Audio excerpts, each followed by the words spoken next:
All right, how's it going, everyone? Coach Jake here again with another episode of Dream Talk Coaches Edition. I'm super pumped to have today with me Coach Coach Bovaird. Eric is a hometown guy with me from Brockway, PA. Right now, he is out coaching Chaminade, Hawaii um, basketball team, the head coach out there. So, just full of insight. His playing career was outstanding. His coaching career is just as good. So a lot of knowledge that this guy has, and can't wait to hear what he has to say. So let's just dive right into this. Coach, if you don't mind, you just kind of go into, we'll just go real simple, who you are, and then let's start with your playing career, where you Yeah, played high school and then kind of college. yeah, for sure. Eric Bovaird, just like you said, grew up in town in Brockway. Both my parents were from there, graduated from Brockway High School, but we moved away for a little bit for my first years till I was in sixth grade, and then we had the opportunity to move back to Brockway. We always spent the summers there anyway, so I knew a lot of kids, but grew up in downtown there, just like a lot of people, and really didn't find my love for basketball. I liked all sports. I even wrestled for a little bit. I wrestled, played baseball, played football, played all that, but really found my love for basketball when I hit about seventh grade. After getting pinned a couple times in wrestling, I decided I might want to switch over to a different sport. But I was starting to get real tall and lanky, so basketball kind of fit my body a little bit better. But I remember going back and went to some camps. Dad put me in some camps whenever I was little, around that seventh grade time period, and kind of found my love for basketball. People would tell me how good my dad was. They'd be like, "Are you going to be as good as your dad? Or he was awesome. He was this and that." And so I guess part of it was just wanting to carry on his legacy. I knew it was in our blood, and wanted to do that, but found my love with it. And then that's all it took.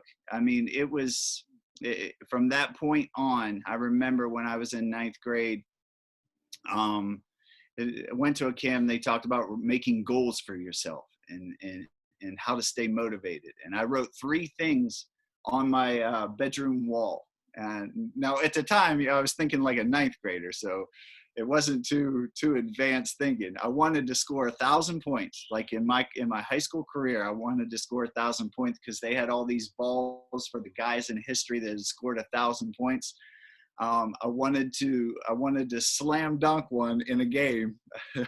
And also the last one was to get an athletic college scholarship. And so I every day when I woke up, I saw that. And from that point on, I made a commitment with myself that every single day of my life, I'm going to do something to help me in the game of basketball. It could be Christmas Day. It could be, 3 feet of snow outside. I'm going to do something. My mom used to think I was psychotic. I would come up with all these things. I would just jump rope until I couldn't jump anymore. I'd be doing ball handling drills in the basement every day. I had my little brother doing them when he was like in second grade. Stuff like that. I was just incredibly motivated to achieve those goals. That's all I could think about. I did some crazy things. My guys on my team right now laugh at me because I always tell them that, jokingly, I tell them, well, I'm the one that invented plyometrics. And they're like, what are you talking about? People have been doing this for years. I said, well, back whenever I was in high school, we didn't have the internet, and we didn't have cell phones and stuff like that. I didn't know that anybody else ever even thought about doing stuff. But I built in our basement, I had all these boxes that I would constantly be jumping on.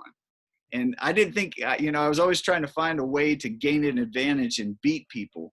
And, I knew if I got more explosive, jumped higher, and were quicker, then I'd be able to maybe beat them in basketball. And so I realized whenever I got to college that people had been doing that in other places too. It wasn't just me. But so I tell my guys all the time, I invented plyometrics. I was doing it before anybody was doing it. Just crazy stuff like that. I could tell you a ton of stories where, I think you've got to be you got to be willing to think outside the box, to come up with different ways and so forth. I would wear those leg weights on my ankles and do calf raises till I couldn't do anymore. Somebody told me that Shaq did like 200 calf raises a day, so I did that. They tell me that Michael Jordan did this, so I would do this. And I read a book called Heir to a Dream by Pistol Pete Maravich. And that's whenever I really started, like, this guy's unbelievable. This is what I want to be.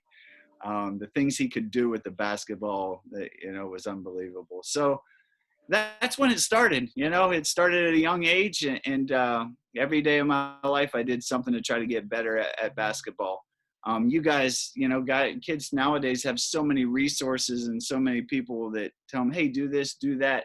But I think sometimes you got to come up with your own. You got to come up, lay on your back and shoot the ball up, practice your form 1,000 times, whatever it may be. As kids, Brock and I we'd just create games every single day. We'd create different types of games with balls and stuff like that.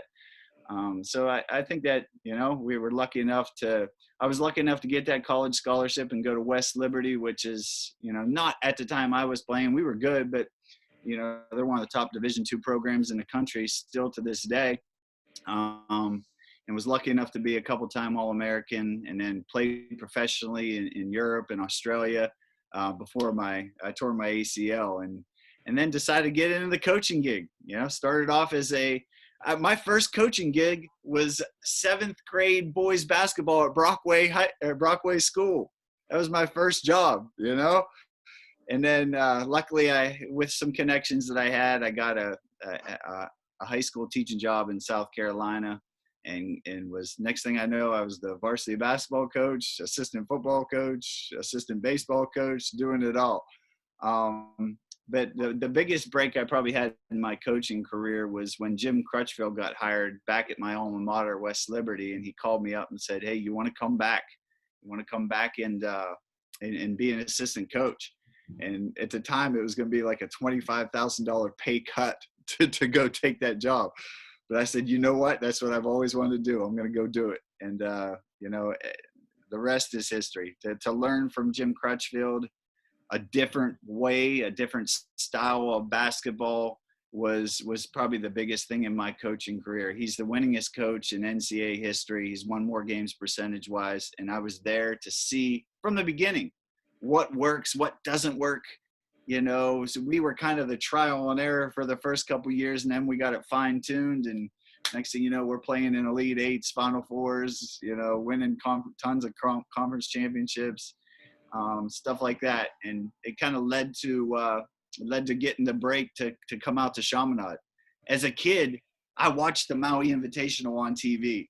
I can remember Brock and I watching, there's a foot of snow on the ground, and we're watching Adam Morrison just going crazy. And the people in the stands in Hawaii were hot. And I was thinking, man, I would love to be there someday, be in that gym playing in it. Well, I didn't get the chance to play in it, but having a chance to coach in it is a part of the reason I took this job. It's an unbelievable experience that I played against. I mean, to call Bill Self and Coach K, they're friends. I mean, they know me by name. I talk to them every time I see them. To have a chance to get to know those guys and see how they do things has been something I dreamed of ever since I was a kid sitting in Brockway, man. Just, playing North Carolina, playing Kansas, playing UCLA, playing all those guys. It's something I cherish without a doubt.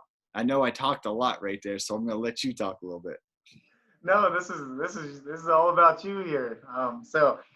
That's great. Let's kind of, that's an overview of everything, but let's kind of break that down a little bit. So, yeah. You and Brock have always been obviously two of the huge role models, not only to myself, but to a ton of the players in the area. One of the things that has always stood out is, and with your college resume especially, is your ability to score. You talked about being a young kid, and that was one of your goals, is reaching that 1,000-point mark. So you went on to score 1,000 in high school. Then you went on to college, and in 3 years scored 1,800 points. Was scoring something that came naturally to you, or what do you think it was that separated you from other people? Yeah, not from the beginning. Not, I was just like every ordinary kid. You pick up a basketball, it doesn't feel that very good. It takes a while to get used to your left hand, just like everybody else. But, my dad was always a really good shooter. And I remember back, we would, even when I was younger than seventh grade, we would be shooting. And I'd be like, how in the world does he make these? He doesn't even warm up. He just steps out there and starts draining them every time. I'm like, how in the world do you do that? He said, well, I just practiced all the time. And he'd give me some tips on what to do. So I knew that, number one, I wanted to be a really good shooter. I wanted to be able to make shots from the outside. I make the 3-point line was just coming in, and not very many people were good at it, because it wasn't there before. And most coaches said, what are you shooting from 20 feet for? We try to get a layup. So luckily it hit right around my 8th, 9th grade year when the 3-point line came in. And I thought, I want to get really good at this. And so just constantly practicing shooting. And then you take it to the next level of practicing, game-like moves and shooting the ball at game speed, not just catching, taking your time and rhythm, shooting them, but catching them in game speed. But after I developed that, then people, when I play against people, they say, don't let him shoot. So I realized then, hey, I've got to develop moves to the basket. I've got to get good at that too. So whether it's off the dribble, probably one of the best things that I did was catching the ball around the 3-point line and being able to score from that triple threat position. I'm either going to shoot, or I'm going to use a jab series and get that edge on you, get that first step. And I used to study tape like Michael Jordan. I would watch, well, how is he beating those people? Speed and quickness, and the moves, his shot fake, developing a great shot fake, a good jab step, and being quick. And people always say, man, you got a great first step. Well, I practiced it all the time. I nonstop. Trying to get out of that pump fake after you use your pump fake, trying to get out of it and get to the places you want to get to. So it was a lot of time alone, especially. Brock was a little bit younger when I was in 7th grade. He was probably in 2nd grade. So he wasn't too eager to like, hey, let's go work out for an hour, not at that time period. We'd play a little bit, but I spent a lot of time working on my game by myself, just because I wanted to, I had that desire. I just wanted to be the best. I wanted to be the best in Brockway. I wanted to beat the kids from DuBois. I wanted to beat, I had some bad taste in my mouth early. I'll never forget, my dad was coaching 7th grade basketball. I was in 6th grade, but he moved me up a grade to play on the team. And I think DuBois beat us like 72-6 or something like that. And that I had a taste in my mouth, like, this has never happened again. I will practice until I beat those guys, So, sometimes you get some failure as a kid. You can, hopefully you use that failure to motivate you to achieve what you want to achieve. Basketball, you got to put the time in, though. I mean, it's not a sport where you can just pick up, every couple weeks and, I'm going to go out and be good. No, you got to do it every day. You got to do something every day if you want to be really good. I think one of the things that I can relate to in that, and that is interesting to me, is you said when you worked out, you always went at game speed. I see so many guys who just put endless hours in, but they never really do it in a game speed.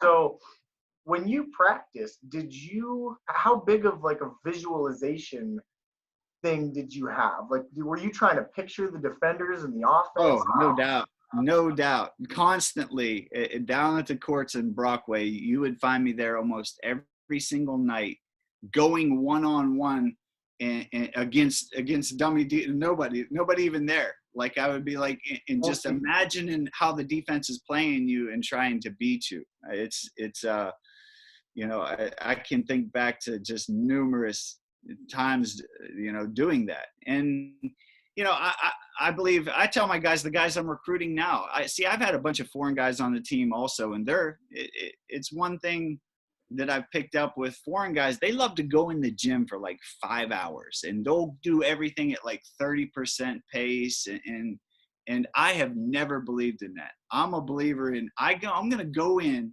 I'm going to go as hard as I can, and I'm going to be done. Like, I'm not going to spend 5 hours in the gym, 2 hours, 2.5 max. I mean, if you're not exhausted, at that time period, you didn't do it. You didn't do it right. You did not do it right. You're not going to get quality, by going longer. You want quality by doing it as hard as you can, at that game speed, and it's gonna exhaust you. There's no doubt about it. Yeah. So, as far as your transfer from high school into college, obviously you had a successful high school senior year. You guys did well, 1,000-point scorer. But then you go, you did 1 year at Butler. Yeah, 1 year Butler Community College. Yeah. And then from there you went. Well, which division is Butler? Community college. They're in the community college league with some of the other schools around the Pittsburgh area. So it's junior college. Okay, yeah. How did you find your way from a small high school to a community college and then on to a West Liberty? Yeah, well, that's an interesting story. So out of high school, I was getting recruited by a bunch of Division IIIs, to be honest with you. I mean, there was guys, I remember the Allegheny coach he was at our game, almost every game he was there. There was tons of all those Division IIIs from Teal to all of them were recruiting me pretty heavily. I ended up getting a few scholarship offers from NAIs like in New York and so forth. And I had some interest from some Division IIs, like, Clarion showed a little bit of interest, but didn't offer me a scholarship. But the biggest thing, with Butler Community College, a guy by the name of Dick Hartung is a legendary coach there. And he kind of just recruits locally, like within an hour and a half. And he saw us play, or his assistant coach saw us play in the district championship. And he was like, yeah, we want to recruit him. And he said, look, if you come here, I'm going to get you a scholarship. I'm going to get you one for sure. All you do is just come here for a year. I promise you, I'll be able to get you. And, we actually scrimmaged West Liberty when I was a freshman at Butler Community College. We scrimmaged West Liberty, and we beat them with a bunch of freshmen and sophomores. So they were like, well, let's recruit those guys. Those guys are better than the guys we have. So they actually recruited me from there to come to West Liberty on scholarship. So that's kind of how I ended up at West Liberty. So it sounds like you really just took advantage of a lot of your opportunities and step by step kind of built its way up. Yeah. There's no doubt. I mean, it's just, you got to take doors that open and you got to take it full speed and try to do the best at it. And, and have a good reputation, and other doors, seem to keep opening up. And, thankfully, I put a lot of time into this game since a little kid, and, it's paid off for me. I have a great job. I've learned from great coaches. Basketball is what I do. It's what I've always done. And, so it's been really good for me. So you go from Butler, community college, onto your sophomore year at West Lib. You score, 17 points a game for them then. The next year you score 24, 25 points a game. The year after, you're up in the 30s a game, and you're the second leading scorer in the entire nation at the Division II level. So earlier, you mentioned about you just kind of fell in love with the game, and a lot of that was your motivation, just the love for it. But how did you experience that kind of success at that kind of a level and not get complacent with yourself? I had aspirations of playing in the NBA. Like there's no doubt I wanted to try to get to the highest I could get. And, I remember being in college and, watching, my buddies were good players, and they're some of my best friends to this day. But they would waste so much time. They would waste so much time playing video games or doing this. And, days would go by and they wouldn't, I was amazed. I was like, I had in my mind that every single day that I'm going to push myself to the limits to try to get as good as I can at basketball. And, So I was always looking for a window, like how can I get better than all these people, not only my teammates, because I wanted to play, I wanted to beat them out, but also, the competition we were going to play. Just, just extremely hard work, obviously blessed with a little bit of athletic ability and talent and, stuff like that. But, it was truly through just hard work and desire, and that's what I would attribute it to. So Butler to Westlip, extremely successful career, 1,800-point scorer, second in the nation in scoring. You guys are a successful team. Let's talk a little bit about your overseas career. How did that go? And then, if you don't mind, just tying the end of that to the adversity you faced. Now you work this hard and you get injured at the end of it. So just like your thought process toward the end. And I do want to hear about the experience in general.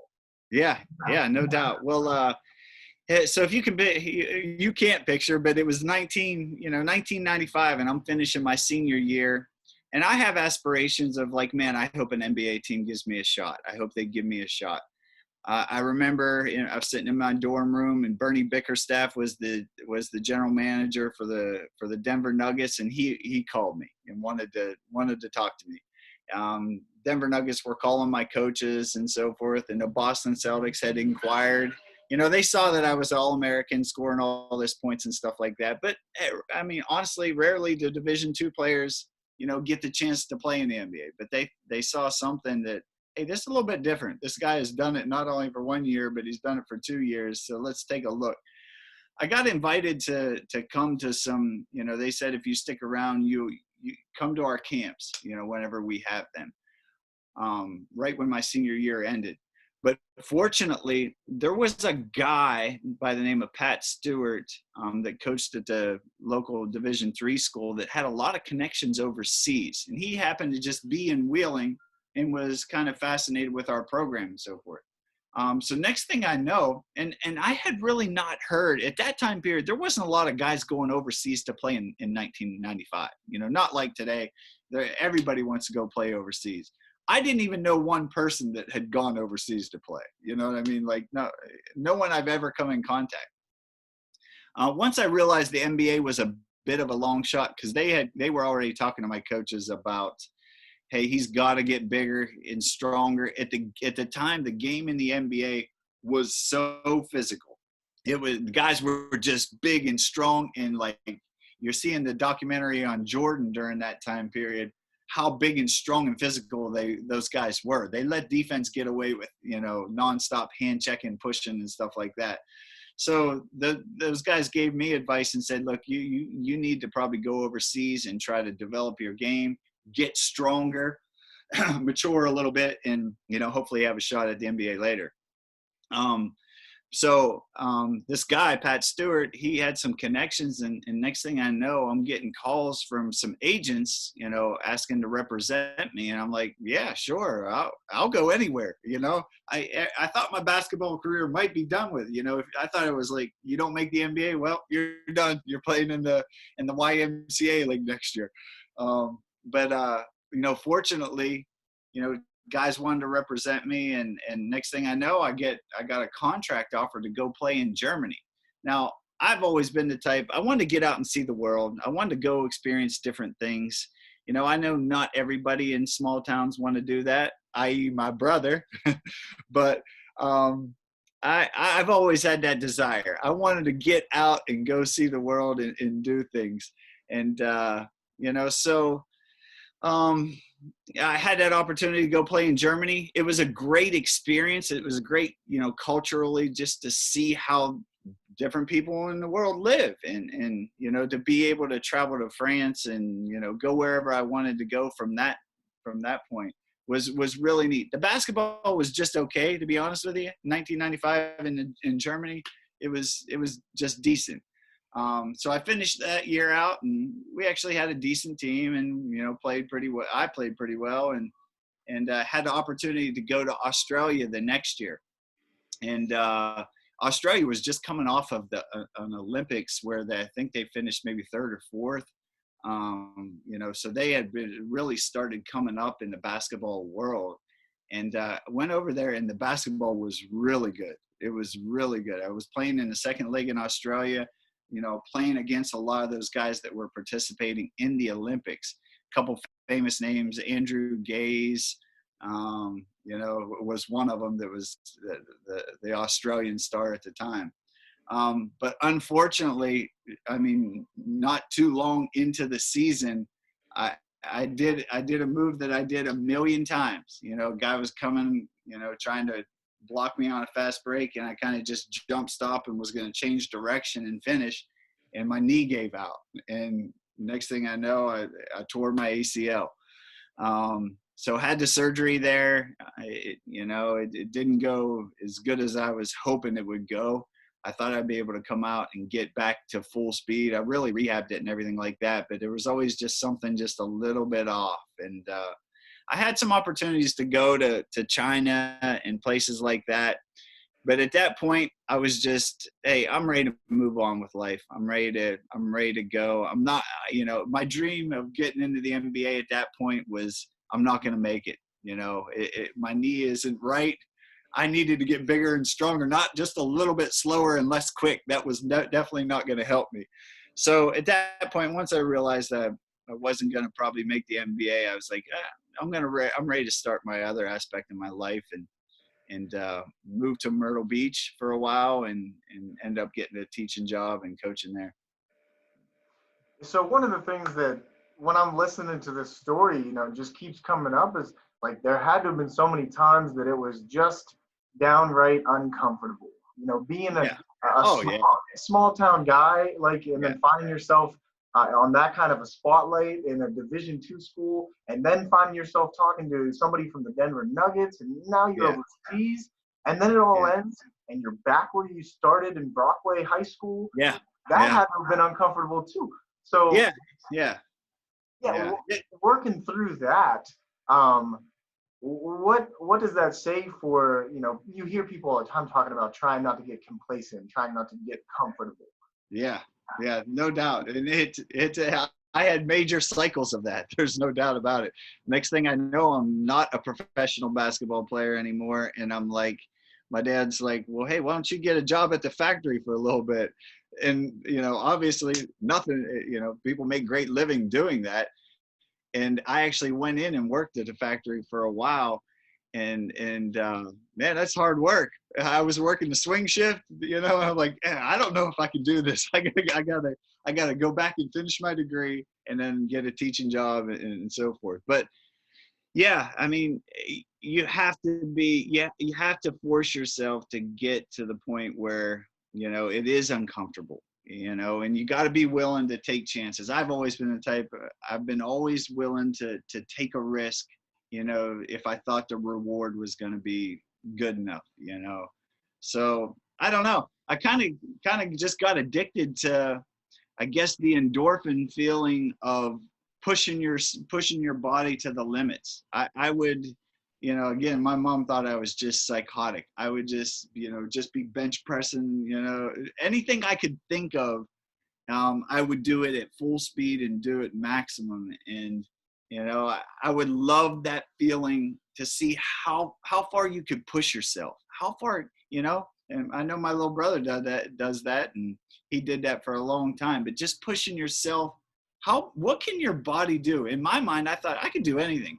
I thought I'll go run a triathlon right now. I'll go do this. I'll go do that.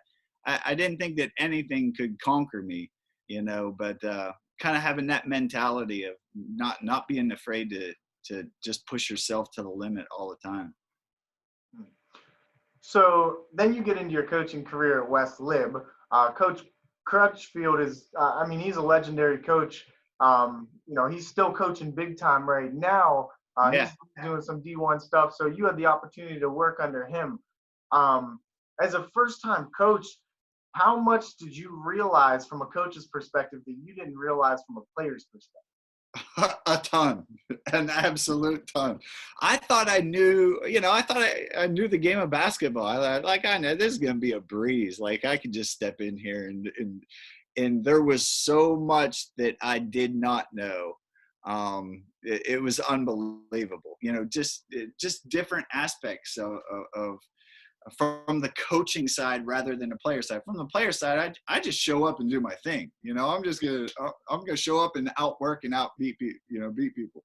But when you're dealing with 15 different personalities and work ethics and all that kind of stuff, so try to mold them and to constantly try to motivate them to get the most out of them. That was the hard part. Figuring out how to do that successfully. I learned a lot from Jim Crutchfield. He was, in my opinion, he was a major pioneer in the game. When I first got the job, he said, we're going to do things different. We're going to do things differently than anybody ever has done. Yeah, there was Loyola Marymount that used to run and gun, and there was a team called Grinnell that would give up 2 points, just so they could take a three and stuff like that. He said, we're going to do something different. We're going to play extremely up-tempo basketball. We're going to get really good at it. We're going to force other teams to play at, and we're going to win. And immediately I'm thinking, whoa, this is going to be strange. I want to see how this goes down.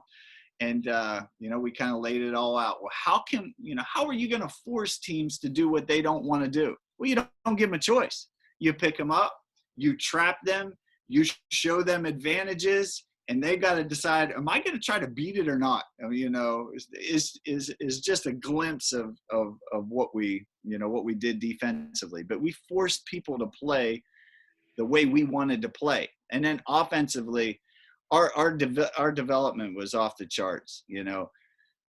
There is absolutely there's no substitute for playing a game. We used to play 3-on-3 all the time. Now, another game I thought I invented, and then I figured that FIBA was doing it also.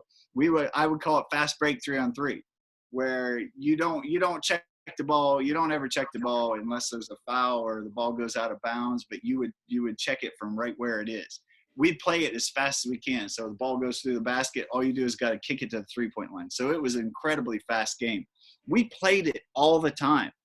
And guys started to develop those reactions, because you're transitioning from offense to defense in split seconds. You lose the ball, man, they're trying to get a three, constant communication, constant reactions. We did stuff like that. That's just one small example. But everything we did it at 100% full speed.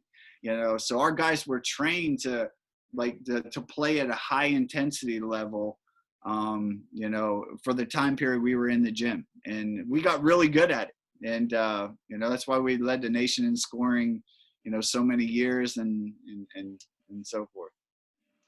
So, one of the things fresh into my coaching career and later on in my playing career that I think I learned even of its existence that I wasn't even aware of as a player for most of my career, that I think West Liberty is just tremendous at is playing at pace.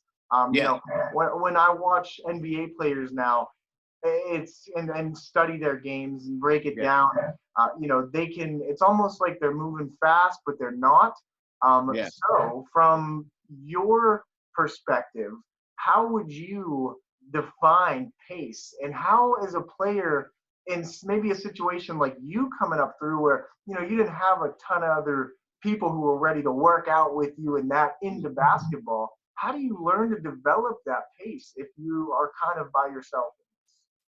Yeah, that's a great question. There's no doubt about it. Kind of going back to the pace, you're exactly right when you talk about West Liberty and some of the teams that I've had here. Now, some of the personnel that were geared more towards playing that. We played that way last year. We were really good at it. But in years past, sometimes I had the ability to get some really good bigger guys, so we'd switch the way we play just a little bit. But offensively, we have a lot of the same concepts always that we developed at West Liberty. But yeah, it's hard to do. That's hard to do from a one-man standpoint. Like, I'm going to go in the gym and work on exactly what we did, at West Liberty and what we do here. But the one thing that I can tell you is that, you had to have a certain skill set. You had to be ready to play things at full speed. You had to be able to react to situations quickly. It'd be hard to develop that right now when people are apart from each other and so forth. But there's always something you can do to get better. But I think I answered your question with the pace of play, but it was a matter of a couple concepts I'll talk about. Number one, our offense began the second we got the ball. Now, if you can picture that, well, yeah, of course your offense begins. Well, we were looking for high percentage opportunities. We are looking for high percentage opportunities the second we get the ball. From the guy taking the ball out of bounds, looking down the court to see what opportunities have, to the inbounds pass to the guy, we're constantly looking to advance the ball in high percentage situations and attack them. We never let the defense get set. A lot of times, at this level in NBA, you let people like really lock down and get set defensively. You're gonna have a tough time scoring on them unless you're Steph Curry and James Harden that can just do the stuff they do. But so we're constantly talking about risk versus reward and looking for high percentage opportunities. So, I mean, there's so many clips of we would score the ball in 3 seconds. From the time we get the ball, one pass ahead, guy attacking the rim, next thing you know, they're scoring. And in turn, on the flip side, we would always say, hey, our defense begins the second we lose the ball. You are constantly looking for opportunities. And Coach Crutchfield gave our players an incredible amount of decision making. You were constantly, I had never heard of we were always taught if you lose the ball, run back into the paint, match up and find guys. And Coach Crutchfield was saying, if we lose the ball, if a guy gets a rebound and you're there, just jump on him. Just jump on him and guard him right there. And don't, you other guys, find guys as fast as you can, be ball side and be ready. If you have a good opportunity to take a trap, take a trap. So it was a completely different way of thinking. And it does take some practice. That's a style that you have to practice. There's some guys that are better at it, guys that can react real quick and make really fast important decisions in fast situations. It's a system we we had to recruit that way. I'd go watch guys play, and if they weren't quick reaction, to situations, then I just wouldn't recruit them. So some different concepts than most, everybody has ever played. Honestly, I didn't know if it was going to work. I was like, this could be crazy, man. This could be wild. But we started doing it and we started figuring out other things to do. We saw all kinds of every different press break, every different, so there was some changes and things. But a lot of it, we gave the players the authority to analyze the situation and make the decision, constantly talking about high percentage opportunities. And guys would figure out, every single day we were playing live full speed basketball, and guys start figuring out, well, what's a high percentage thing for me? What is for me is not necessarily for him, so we would, and as coaches, that was part of our job. That's not high percentage for you. That's a high percentage, shot, pass, drive, whatever it may be. I'm not just talking about shooting. I'm talking about, the decision you made in that split second. Was it a high percentage? Did you take the highest percentage opportunity? If you catch the ball and you're wide open, but then you hesitate, and you're a shooter, that wasn't a high percentage thing to do, So that's just one little example, but constantly talking about that was, I think, those concepts are some of the things that separated us from most college basketball programs. Coach, so then you go from West Lib, you guys are, successful there. You learn all this stuff from Coach Crutchfield, and then you get your program yourself at Chaminade. Yeah. So now you're the top of the totem pole. If you wouldn't mind, just speak a little bit on the leadership that, the philosophies that you have there? Yeah, yeah, no doubt. You know, when I started off coaching, you kind of just don't know what, you know, you've had all kinds of coaches. I've had coaches, you know, when I was little that were yellers, screamers. They would cuss at you. They would throw balls at you. They would, you know, and then I had other ones that would just tell you what to, you know, so we've all experienced all different kinds of coaching techniques.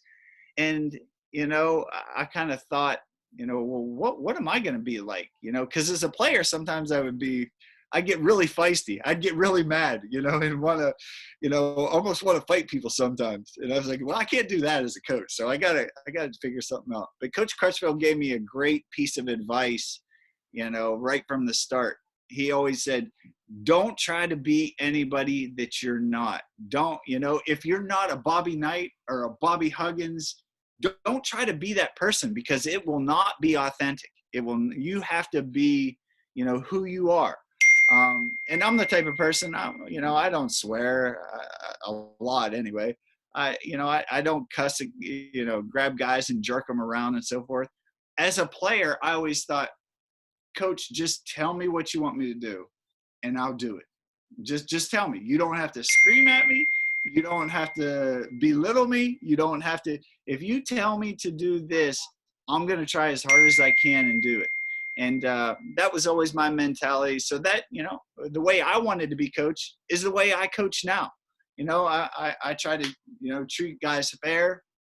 Always try to respect them, you know, but want to be able to tell them things and then go try as hard as they can to do it, you know. And so I never have any behavior, you know, discipline problems or anything along those lines. It's just, you know, I think it's kind of because I'm pretty authentic to who I am and you know, how I wanted to be coached and stuff like that. I think I answered your question. Yeah, that was great. So from the head coaching role now, and when you were at West Lib, I know one of the best things that you had to offer was your recruiting. You Yeah. have a great eye for just guys who can play. Yeah. So if you don't mind, if you could pick, you know, 2 or 3 aspects in a player that you want in your program, what are they? What are you looking Yeah, for? that's a great question.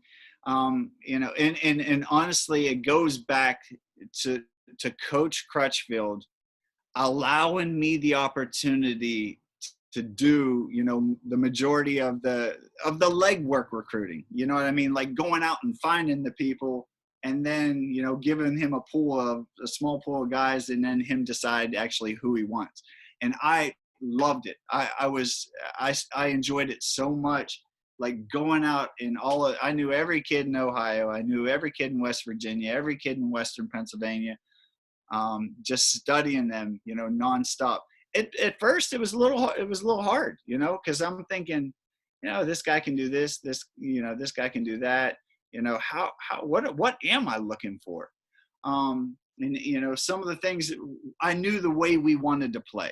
So Coach told me, look, if the guy can't shoot, don't recruit him. We have to have guys that can shoot the ball. The way we're going to play, we're going to spread people out. We're going to drive. We're going to kick. They got to be able to shoot the ball. Either that or they got to be incredibly unique at something else. Every guy we've ever had at West Lib, you know, could shoot the three at a pretty high percentage. You know, so that was a must. They got to be able to knock down 3-point shots. And then we wanted to recruit the most versatile players that we could. You know, we didn't want just shooters. We wanted a guy that could be able to make decisions with the basketball. So I'm constantly, when I go and recruit a player, I watch them the entire time. My eyes never leave their every reaction. I can see what's going on around the court, you know, as the ball's moving or shot. I can see that out of the corner of my eye, but I'm watching their reactions to every single thing they do. When a shot is taken, when they lose possession of the ball, when they get possession, you know, every single second, analyzing, you know, what that kid's thinking and does he make high percentage decisions, you know? So, that would be the biggest key, watching that and seeing how they react to every single situation. If you think about it, the game of basketball, the other team has the ball 50% of the time. You've got 5 players out there on the court with you. You got guys on the bench. Unless you're a ball dominant point guard, you have the ball in your hands probably less than 5% of the game. Less than 5% of the game. Our biggest thing was, what are you doing the 95% of the time where you don't have the ball in your hands? That's what separates the really good players from the just the good players. So we're constantly talking about that, with our guys. It's constantly, showing them on film. Their reactions to everything that's going on. And trying to quickly teach them all the stuff that we want to do, But those were some of the things. Those were some of the keys that I'm giving you. Some of the secrets that I've never talked to anybody about. That's not in the inside circle at West Liv. But I'm getting old enough now. I don't care if secrets get out. Oh, that's great. I definitely appreciate it, Coach. I loving this right now. So, I know last 4th of July we had a chance to talk to each other a little bit. And, you mentioned there about the film study. How important is that to a player who's trying to develop? Incredibly. We do it. I mean, as much as we legally can, NCAA wise, we do the max that we can do. And then, our guys get into it so much that I know they're doing it on their own too. I can tell. I know that they're watching. There's no doubt. I learned from an early age that when you see yourself on video, it's not how you pictured that you did it. It's the film doesn't lie. There was a time period where coming out of high school, I thought, I was a good defender. I was good. I can guard people. There's no doubt. And then I watched on film, I'm like, all you did was go around and try to get steals all the time. You weren't playing defense. You were just trying to steal the ball the whole time.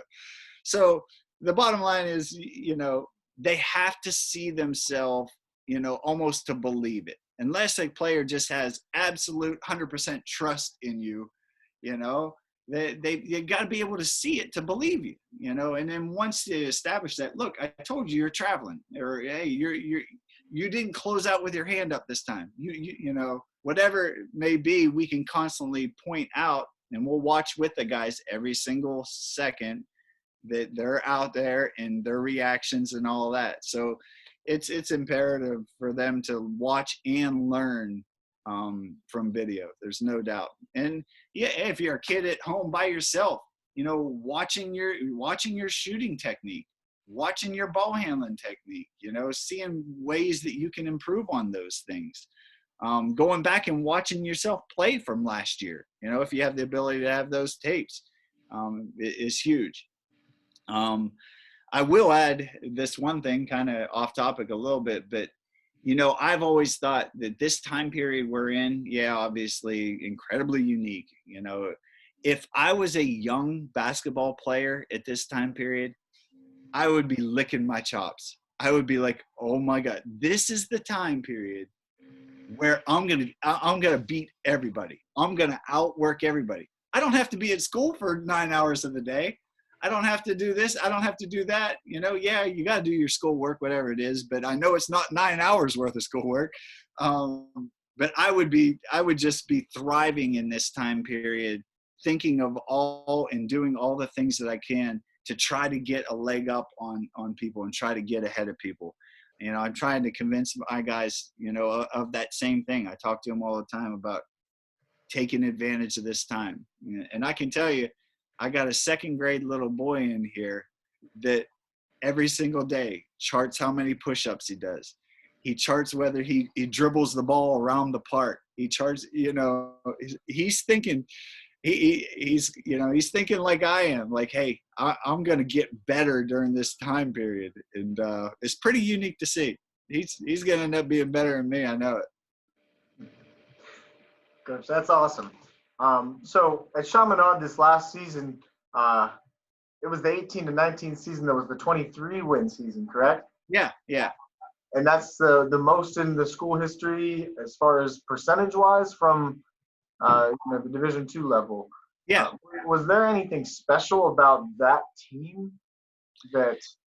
Yeah, and every team's a little bit different. You know, when you're at a place like Chaminade, we got to recruit globally, and I've had guys from all over the world. You know, and so it's different. You know, when we were at West Lib, we were going to get those Ohio, Pennsylvania, Kentucky, Indiana, and those kids that were right there. You know, so that team had some very unique pieces to it. You know, a Division I transfer, Grant Dressler, who ended up, being a really good player. He's going to play in New Zealand.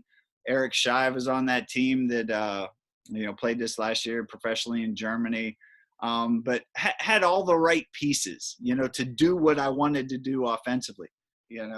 Every guy could shoot the three. Every guy could make attack the rim, make decisions. We didn't press all the time, but we did press some of the time. But our tempo and our decision-making offensively was incredible. And we made big improvements, defensively also. So that was a unique team, and honestly, it was the first year that was the first year that we had not played in the Maui portion of the Maui Invitational. Now, that automatically can kind of change your record a little bit. Now, look, we go over to Maui. We're trying to beat Duke. We're trying to beat North Carolina. We're trying to beat those guys 100%. One of these years, we're going to win more than one of those games. I know.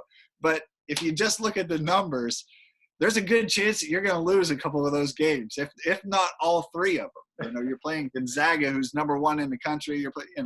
So that has a difference to sway. That some years that's three losses right there. In that particular year, we played three Division II teams and we won. So that's a 6-game swing in your wins and losses right there. But that was a really, really good team, and that they were a lot of fun to coach. This past year was they were awesome too. It was a lot of fun. We lost 3 games in Maui. We lost to Kansas. We lost to UCLA.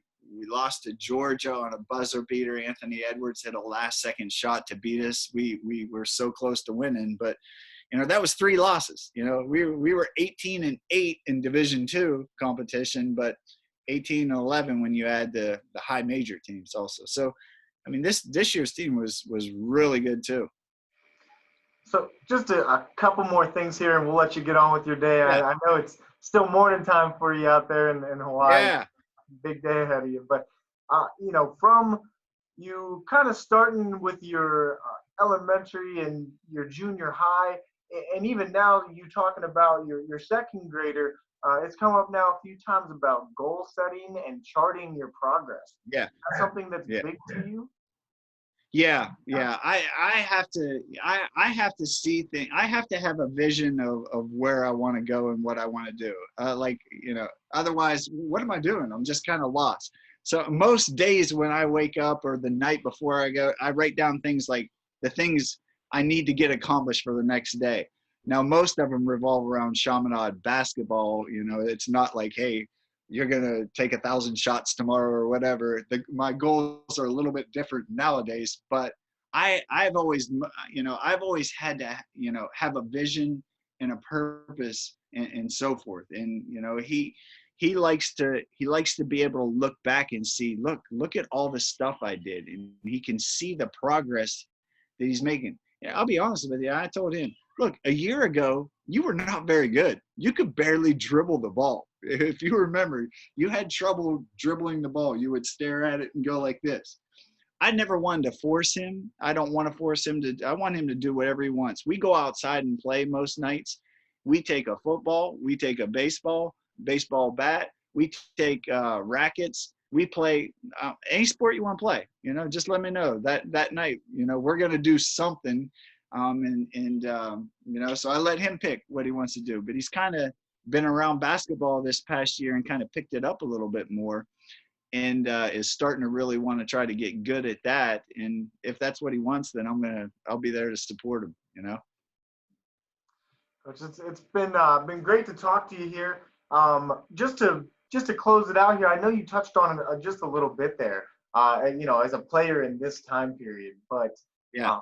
what is your, if you had to give one piece of advice to a kid right now that is maybe in junior high or younger and is inspiring to be a college basketball player, or even a kid who's in high school now that's trying to play college basketball.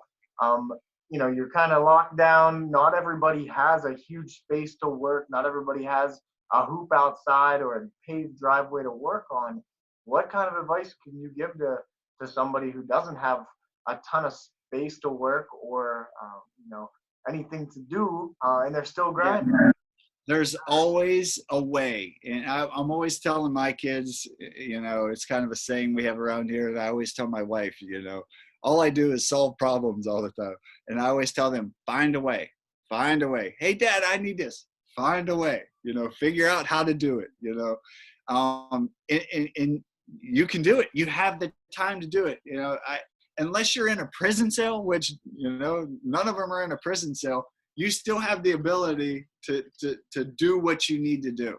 You have that space, whether it's outside, inside, in your basement, in your garage, in your bedroom, no matter where it is, you have the space to take advantage of this time period. There's so much you can do. Now, some kids are really creative with the things that, that they come up with in order to do. But my recommendation would be, if you can't think of what to do, ask a coach, ask a mentor, somebody older than you that you trust.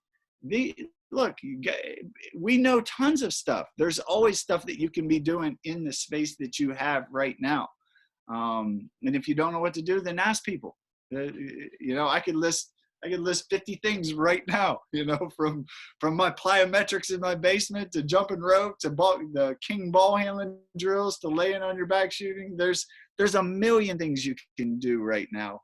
And when we do get back to playing, you will be able to tell the people that have took advantage of this time and the people that haven't. There's people that are getting worse and not getting any better, and there's people that are making big jumps right now. I know that. And which one of those do you want to be? I think that's a great way to end there, Coach. You still got the whole day ahead of you, so we'll get out of here. But man, it was great to talk to you. Like I said, man, one of my hometown legends, hometown heroes. I've looked up to you and to Brock and to Chris my whole life, kind of trying to follow in the footsteps that you guys have laid down. So I appreciate everything that you do. For anybody who's tuning in, give this a watch, give it 2 watches, listen to what this guy says. His playing career was outstanding. His coaching career is outstanding and still continuing. You can jump on TV during the Maui Invitational and see him up there. So that's pretty cool stuff. Like you said, coaching against Bill Self and playing against Kansas and beating Texas. Some great wins on his resume. Great knowledge and just a great dude. So, Coach, again, I appreciate it. If you have any closing thoughts here, love to hear it. But it was awesome having you. No, my last closing thought would be, I was that kid in the 2000 town of Brockway that, hey, there was weeks and months where we never left Brockway. We might have gone to DuBois, to go get something to eat or something. But, when you're a kid growing up in that small town, number one, appreciate what you have, because it is a very unique setting than a lot of parts of the world. I love Brockway. I can't wait to go back every single year and experience that small town feel. I think my dad still leaves his keys in his car. You can't do that in Honolulu, I'll tell you that. But hey, I was that small kid, and that was my dream to be a college basketball player, to be a professional basketball player. It can be done. People have done that before me, and I did it. You can do that. There's no doubt about it. But, you know, you got to put the work in. There's no doubt. Okay, everybody, appreciate you tuning in here. Again, this was another episode of Dream Talk Coaches Edition. We have Coach Eric Bovaird, head coach at Chaminade, Hawaii right now. So, Coach, appreciate everything. Yeah. It was great to talk to you. Hopefully this 4th of July doesn't get shut down too much. Yeah. I'll get to see you again. Awesome. Cool. Yeah, thanks so much, Coach. Yeah.